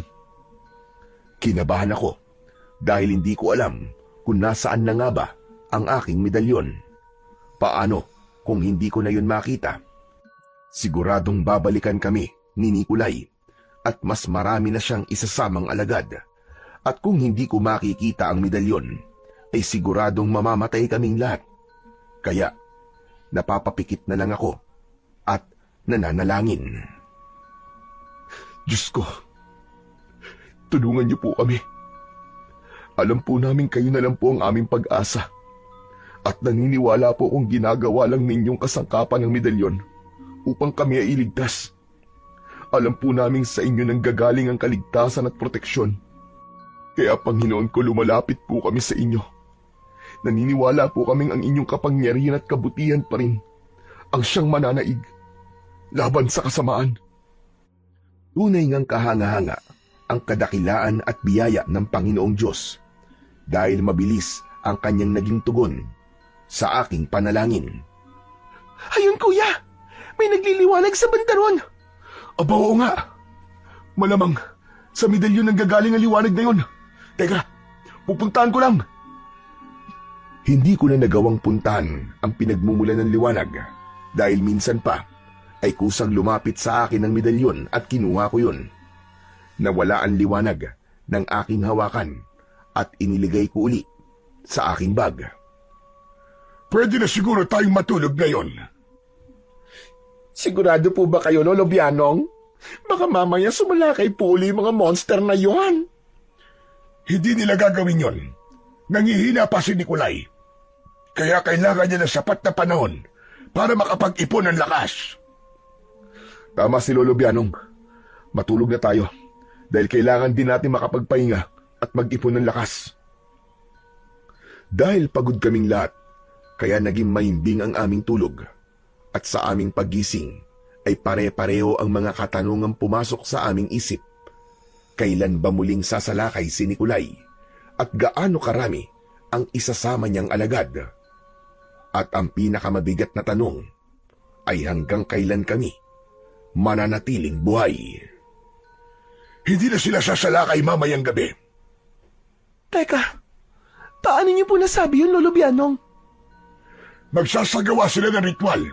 Umpisa mamayang hating gabi hanggang 3:00 ang madaling araw. Teka, Lolo Bianong, ano po bang ritual yon? Mananalangin sila kay Satanas at mag-aalay sila ng 7 sanggol. Oh my God! Nakakatakot naman. Saan naman po sila kukuha ng sanggol? Ngayon pa lang ay may plano na sila, kaya't alam nila kung sino-sino sanggol ang kanilang dudukutin. Diyos ko, ano ba yan? Nakakaawa naman ang mga sanggol na yon. Ako man ay naaawa rin at nakokonsensya. Ilang taon na rin kasi akong kasama sa kanilang ritual, kaya saksi ako sa karumal-dumal nilang ginagawa. Kaya naman, hindi na ako dadalo sa kanilang General Assembly mamaya. At isa pa, wala nang tiwala sa akin si Nikolay dahil marami na rin ako napatay sa kanyang mga tauhan. Alam kong mas maigpit ang sunod naming pakikipaglaban kay Nikolay at sa kanyang mga tauhan, kaya dapat ding mas maging maigpit ang gagawin naming paghahanda. Kaya naman, gumawa din si Lolo Bianong ng 2 panlatigo para kina Jennifer at Tonet. Kailangan din kasi nilang tumulong sa haharapin naming matinding laban. Tinawagan ko naman ang kaibigan kong pastor dahil meron silang gaganaping retreat at prayer meeting. Hihilingin ko sa kanyang pati kami ay isama nila sa kanilang panalangin. Samantala, sa hideout ni Nikolay, 12:00 pa lang ng tanghali ay isa-isa nang nagdadatingan ang kung sino-sinong tao na nanggagaling pa sa iba't ibang panig ng buong probinsya ng Capiz. Hindi lang sa pinanggagalingan sila nagkakaiba dahil magkakaiba rin sila ng mga edad. Mula teenager hanggang senior citizen, pati mga propesyon nila at status na buhay ay iba't iba rin. May mga mayayaman na nagmula pa sa prominenteng pamilya. Meron ding ilang politiko at businessman. May doktor, abogado, engineer, arkitekto, accountant at iba pang mas mataas na propesyon. Pero meron din namang mga simpleng mamamayan o magkakaiba ng antas sa lipunan. Pero meron silang one thing in common.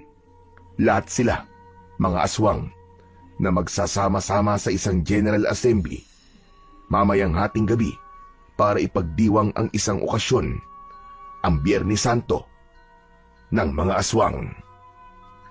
Aba, mukhang mas marami ang makakadalo ngayon kumpara nung 1 taon. Lagi namang ganon. Taon-taon ay merong nadadagdag na bagong kasapi ng ating samahan. Pero marami na rin ang nabawas sa atin. Tama ka. Malaking kawalan na nalaga sa atin. Kaya pagbabayaran yon ng apo ni Lolo Bianong. Sumapit ang 7:00 ng gabi at katatapos lamang naming kumain at lahat kami ay kinakabahan, lalo na ang 2 kong kasama. Pero buo ang loob namin ni Lolo Bianong. Hindi kami dapat matinag. Kailangan naming maging matapang sa pinakamatinding laban na aming haharapin. Buti ka pa, Tonet. Ang dami mong nakain. Siyempre naman no, dinamihan ko na. Malay ko ba kung ito na ang aking huling hapunan? Ika nga baka ito na ang last supper ko. Huwag kang negatonit. Kailangan positibo ang takbo ng ating pag-iisip. Isang katerba ng sasalakay ng mga aswang at manananggal mamaya. For sure, marami talaga sila. Ama, marami nga sila. Kaya tatanungin ko po kay Lolo Bianong, gaano po karami ang aswang na magdadaos ng General Assembly mamaya? Ilang beses na rin akong nakadalo sa kanilang tao ng pagtitipon. At sa aking tansya, humigit kumulang sa 200 ang bilang ng mga regular na dumadalo sa Biyernes Santo ng mga aswang. Ano po? 200? OMG! Ang dami nun! Kahit pagalo sila kadami, hindi sila sasantuin ng hawak kong medalyon. Huwag kang masyadong kampante, kuya. Nakita mo naman ang nangyari kagabi, di ba? Muntik nang makuha ni Nikolay ang ipinagmamalaki mong medalyon. May katwiran si Jennifer. Kakaibang lakas talaga ang ipinakita ni Nikolay. Nagawa niyang kontrahin ng puwersa ng medalyon. At sa pagkakataong ito, ay magkakaroon na naman sila ng ritual na kung saan ay mag-aalay sila ng mga sanggol sa demonyo. At bilang kapalit, ay madadagdagan na naman ang lakas ni Nikolay. Habang tumatagal kasi, ay palakas siya ng palakas. Kaya walang katiyakan kung kakayanin nga ba ng medalyon ang taglay na lakas at kapangyarihan ni Nikolay. May naisip na akong paraan para maayos natin ang problema. Susubukan kong dumalo sa kanilang pagtitipon. At ano pong inyong binabalak, Lolo Bianong? Baka mamaya mapahamak lang po kayo at hindi na makabalik ng buhay. Siya nga naman po, Lolo Bianong. Isa ng kaaway ang tingin sa inyo ni Nikolay. Kaya malamang napatayin niya kayo. Maganda naging samahan namin ni Nikolay sa loob ng matagal na panahon. Kaya kakausapin ko siya ng mahinahon. Baka sakaling magagawa pa nating makipagkasundo sa kanya. Malabo po yun, Lolo. Imposible na pong mangyari yun. Pero, wala namang mawawala sa atin kung susubukan, di ba? Tama si Tonet. Walang masama kung magbabakasakali ako. At meron pa akong isang pakay kung bakit gusto kong dumalo sa kanilang pagtitipon. Aalamin ko kung ano talaga kanilang binabalak. Sinasabi ba ninyong titiktikan nyo ang kanilang ikinikilos? Ganun na nga. Dahil makailang beses na rin akong inutusan ni Nikolay na maging espiya niya. At sa pagkakataong ito, ay ako naman ang mag-i-espiya sa kanya. Alam kong delikado ang gagawin ni Lolo Bianong, kaya pinigilan ko siya. Pero ayaw niyang magpapigil, kaya naman pumayag na rin ako. Pinuntahan nga niya si Nikolay. Ang lakas naman ng loob mong magpakita pa sa akin, Lolo Bianong. Anong masamang hangin ang nagdala sa iyo rito? Regular naman akong dumadalo sa ating taunang pagtitipon.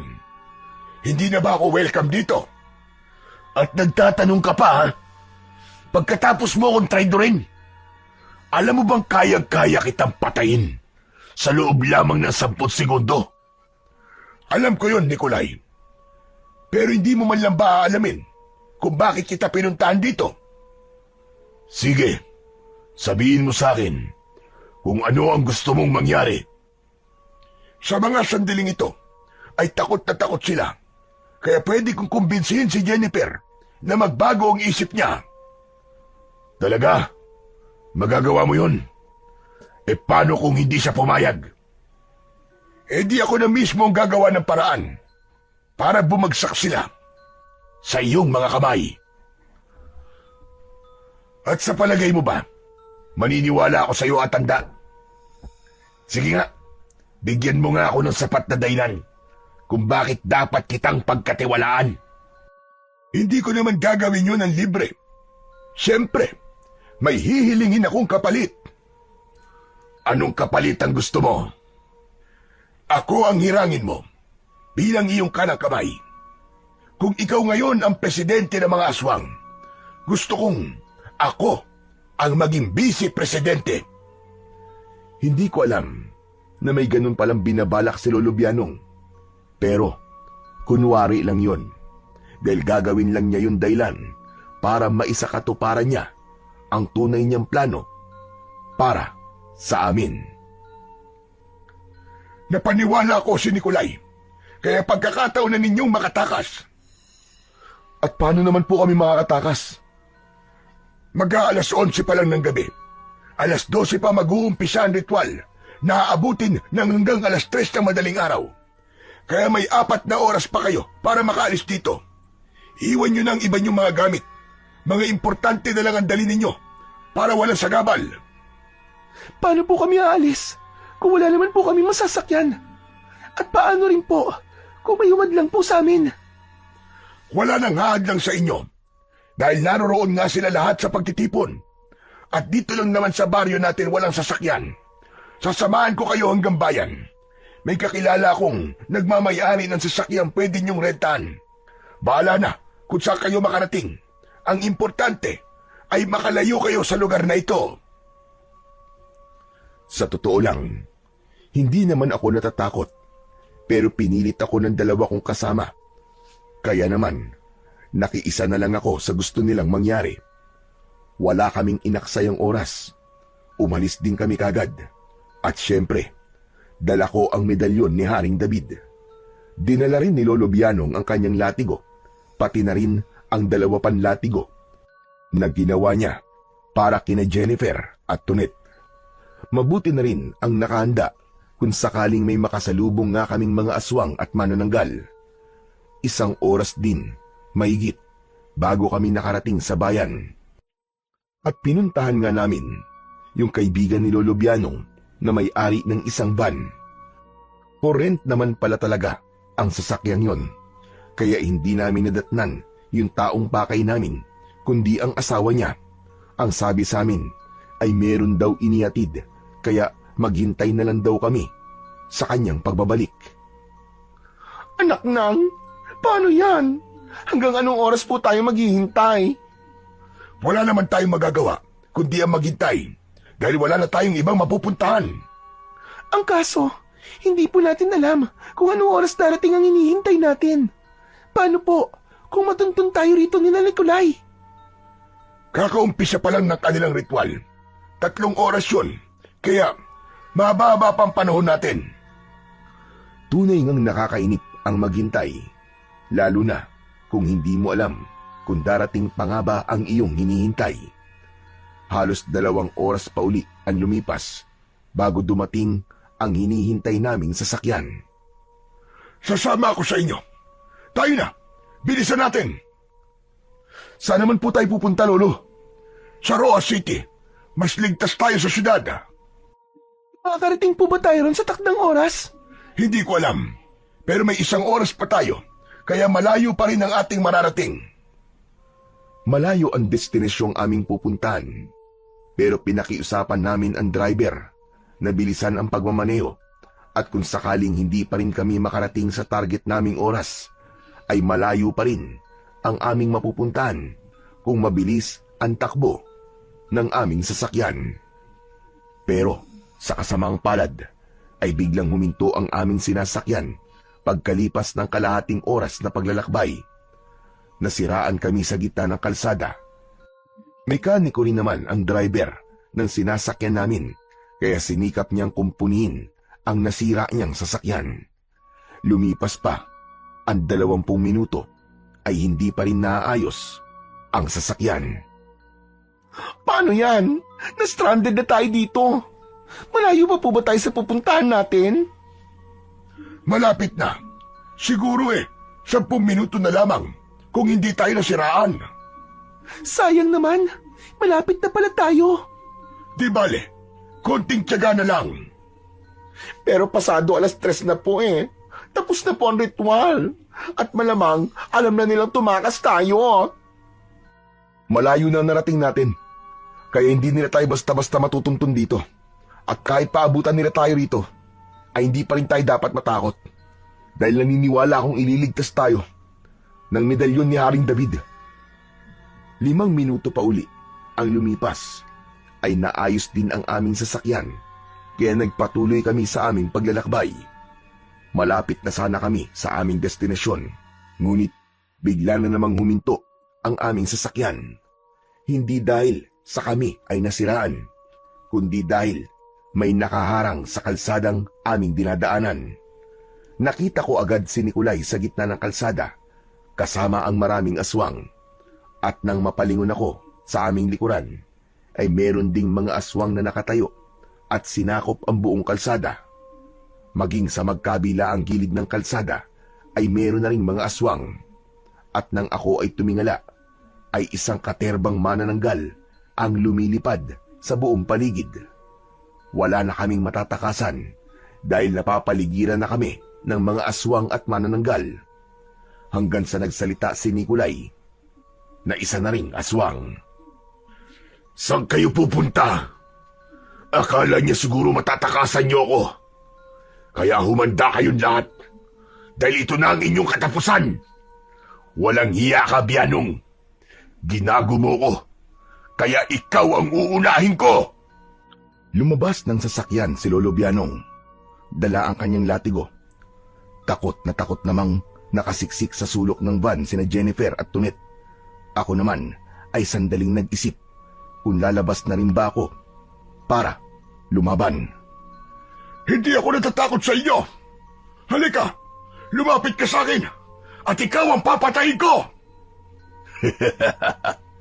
At sa palagay mo ba, natatakot ako sa hawak mong latigo? At bakit mo piniling lumaban sa inyong tao? Gayong mas malakas ka naman kung ikaw ay magiging aswang. Dahil tinalikuran ko na at isinumpa ko ang pagiging aswang.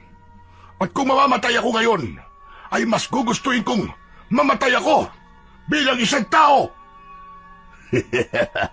Sige, sinabi mo, kaya matutupad ang iyong kagustuhan.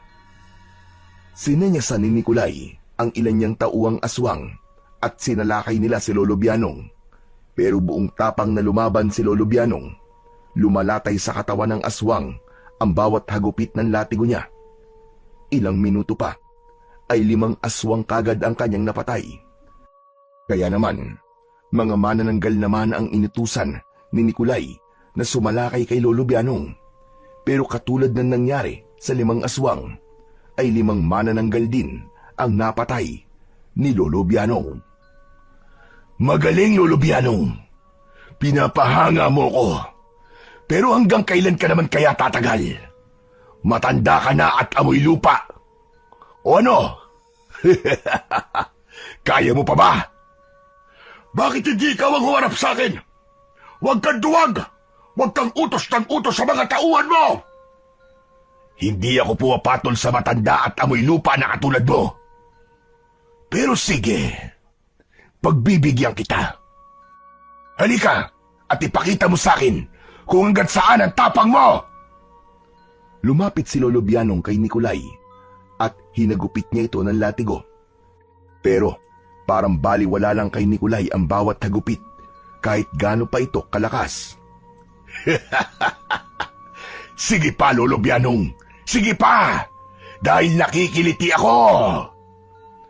Tuloy-tuloy ang paghagupit ni Lolo Bianong hanggang sa siya ay mapagod at mapahinto. Ibang klase ka talaga, Nikolay. Grabe, ang kunat ng balat mo. Tapos ka na ba? Kayang pa ba, hatanda? Sayang ang katapangan mo dahil wala kang pakinabang.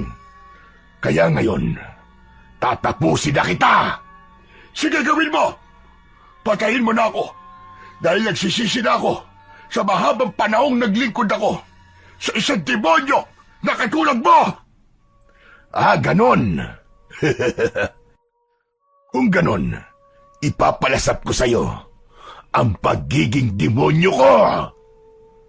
Hinawakan ng kanang kamay ni Nikolay ang leeg ni Lolo Bianong at iniangat niya ang matanda. Malapad ang kamay ni Nikolay, kaya halos masakop ng kanyang mga daliri ang leeg ng matanda. Piniga niya ito ng buong higpit at nalagutan ng hininga si Lolo Bianong at bumagsak sa lupa. Hindi na ako nakatiis, kaya lumabas na ako ng sasakyan. May mga aswang na biglang sumugod sa akin, kaya nagliwanag ang hawak kong medalyon at inihagis ko yun sa kanila katulad ng dati kong ginagawa. Mabilis ang pagkilos ng medalyon, kaya sa loob lang ng 5 segundo ay 10 aswang kagad ang bumulugta at nawalan ng buhay, at kusa uling bumalik sa aking kamay ang medalyon. Mga manananggal naman ang sunod na sumalakay sa akin at inihagis ko rin sa kanila ang aking mahiwagang medalyon. 10 manananggal naman ang napugutan ng ulo sa loob din ng 5 segundo. At dahil sa kanilang nasaksihan, ay napatigil ang iba pang mga aswang na manananggal. Nag-alangan silang sumalakay. Ano? Bakit kayo natigilan? Natatakot ba kayo? Sumalakay kayo na sabay-sabay at wala na siyang magagawa! Akma na sanang lalapit at muling sasalakay ang iba pang aswang at manananggal, pero binalaan ko sila. Sige! Sumalakay kayo! At titiyakin ko mapupugutan din kayo ng ulo kung sino man ang sunod na sasalakay! Hindi kayo sasantuin ng hawak kong medalyon! Natigilan ang mga aswang at manananggal. Nakiramdam sila kung sino ang sunod na sasalakay, pero walang sino man sa kanila ang nagtangka dahil sa takot. Hindi ko na sila hinintay na muling sumalakay sa akin, kaya inihagis ko na sa kanila ng buong lakas ang aking medalyon. Mabilis at isa-isang bumulugta ang mga manananggal at mga aswang, at sa pagkakataong yun ay nasa 30 mga aswang at manananggal ang bumulugta. Kaya naman, lalong natakot at napaatras ang iba pang mga aswang at manananggal. Ang iba naman ay lumipad na palayo dahil sa sobrang takot, at ganun na lang ang pagkadismaya ni Nikolay. Hayop ka, Jestoni! Iagis mo sa akin ang medalyon at dudurugin ko yan sa aking mga palad! Sige! Sinabi mo eh! Heto! Saluin mo! Inihagis ko kay Nikolay ang medalyon at nasalo niya ito. Hinawakan niya ng 2 kamay. Bagamat nanginginig ang kamay niya, ay napaglabanan niya ang puwersa ng medalyon at napigil niya ito. Namangha naman ang kanyang mga alagad at nabuhayan sila ng pag-asa. Ano pang ginagawa niyo, mga gunggong? Patayin niyo na ang hudas na yan! Wala nang magagawa ang medalyon na inyong kinatatakutan! Sige na! Sugurin niyo na siya! Dahan-dahang lumapit sa akin ng mga aswang at napapikit na lang ako at nanalangin. Diyos ko, tulungan niyo po ako. Iligtas niyo po ako mula sa kamay ng mga halimaw na to. Sa inyo lang po ako nagtitiwala at umaasa po ako sa inyong himala.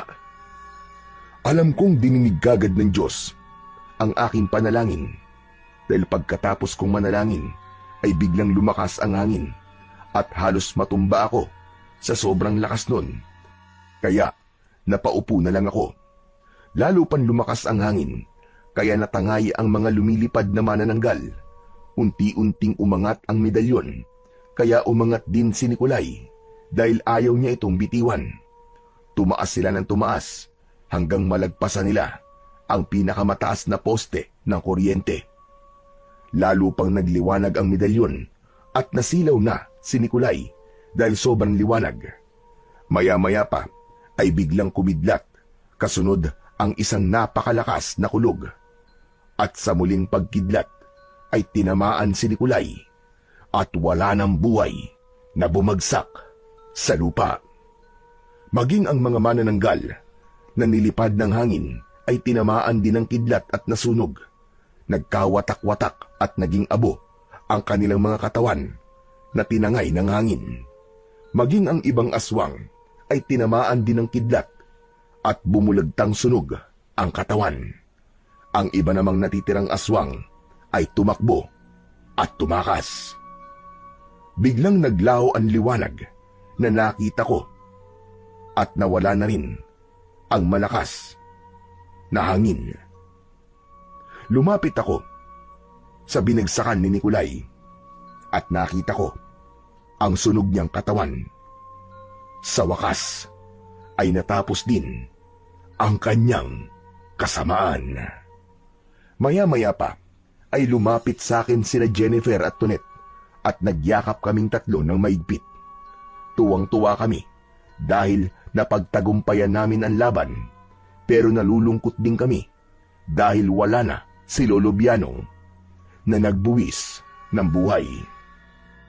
Samantala, hindi ko na alam kung saan napunta ang medalyong nagsalba sa aming buhay dahil bigla rin itong nawala na para bang bula. Marahil ay tapos na ang misyon ng medalyong yon na kinasangkapan ng Panginoong Diyos para sugpuin ang kasamaan. Pagkatapos naming ipalibing si Lolo Bianong, ay bumalik na kami ng Maynila at babaunin namin ang karanasang yon na nagpatatag sa aming pananampalataya. Isang araw ay muli kong binuksan ang lumang baul dahil nagbabaka sakali akong mayroong pang ibang sagradong bagay ang naroroon. At laking gulat ko dahil nang buksan ko ang lumang baul ay bumungad sa aking harapan ang mahiwagang medalyon ni Haring David. Hindi na ako magtatanong kung bakit napunta uli yun doon at aabangan ko na lang kung ano ba ang aking susunod na misyon gamit ang medalyon ni Haring David.